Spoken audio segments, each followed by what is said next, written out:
la désobéissance de Saül. Il a très mal commencé avec cette histoire de vœux, etc. Et là, carrément, bien sûr, il désobéit. Le chapitre 15 est terrible de 1 Samuel. Et c'est la dernière fois que Samuel, le prophète, rencontre Saül, qu'il reprend en lui confirmant que Dieu lui a enlevé la royauté pour la confier à un autre plus digne.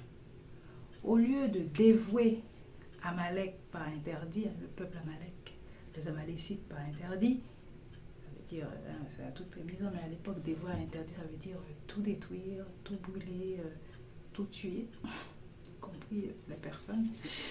C'est dur, hein? Mais bon, c'est ce qui était demandé, et Saül ne l'a pas fait. Il a épargné le roi et la crème du bétail. 1 Samuel chapitre 15, verset 9. On se demande pourquoi. Pourquoi épargner le roi et tuer les autres? Pourquoi prendre la crème du bétail et tuer les autres? Donc, il n'a pas fait ce qu'il fallait et du coup, peut-être qu'il s'est donné des idées pour justifier ses choix. Puis, il ose dire qu'il a observé la parole de l'Éternel, verset 13. Il se défend en précisant qu'il ne voulait pas s'opposer à la volonté du peuple, qui semble-t-il demandait qu'il y ait, voilà, par exemple, qu'il y ait des sacrifices, verset 24. Et il ajoute que le bétail épargné est destiné à un sacrifice à Dieu, verset 15 et verset 21. D'accord, donc Dieu lui demande de tout sacrifier. Il n'a pas tout sacrifié, mais il n'a pas répondu. C'est comme s'il n'a pas écouté Dieu pour faire plaisir à Dieu. C'est comme si notre désobéissance, peu importe le sens qu'on lui donne, pouvait faire plaisir à Dieu. Comme au chapitre précédent, le chapitre 13 et 14, on voit qu'il a tendance à faire les choses à sa façon, au lieu de suivre à la lettre les ordonnances de Dieu, de faire lui-même, par exemple, le sacrifice à la place de Samuel, de faire des sacrifices pour s'en sortir après un vœu bizarre, etc. La réponse de Samuel est ceci. J'ouvre les guillemets, je cite. « L'Éternel trouve-t-il du plaisir dans les holocaustes et les sacrifices et l'observation de sa parole ?» Voilà, l'Éternel, je reprends. L'Éternel trouve-t-il du plaisir dans les holocaustes et les sacrifices comme dans l'obéissance à la voix de l'Éternel? Voici, l'obéissance vaut mieux que les sacrifices. Quelque chose qu'on répète souvent. L'obéissance vaut mieux que les sacrifices et l'observation de sa parole vaut mieux que la graisse des béliers.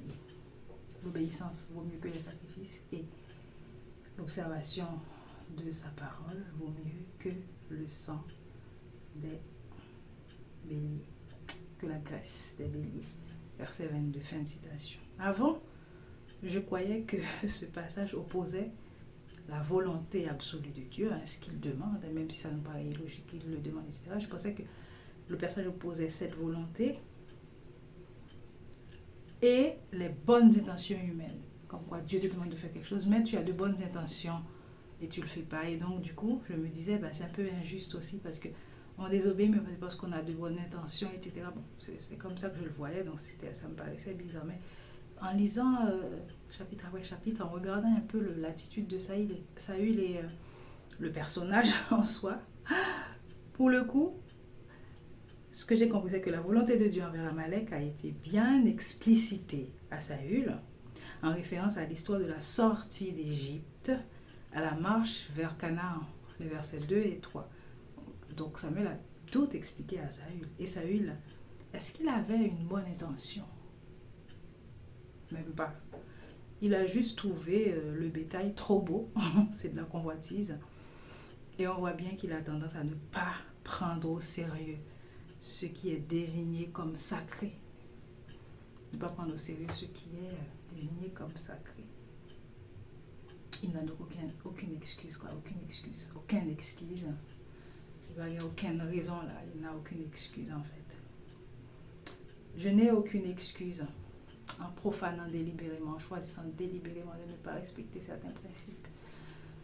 Je n'ai aucune excuse de faire ça, aucune. Il y a des choses que je peux ne pas respecter pour de bonnes raisons, etc. Mais de manière générale, parfois on choisit de désobéir en se donnant des intentions qui ne sont même pas bonnes.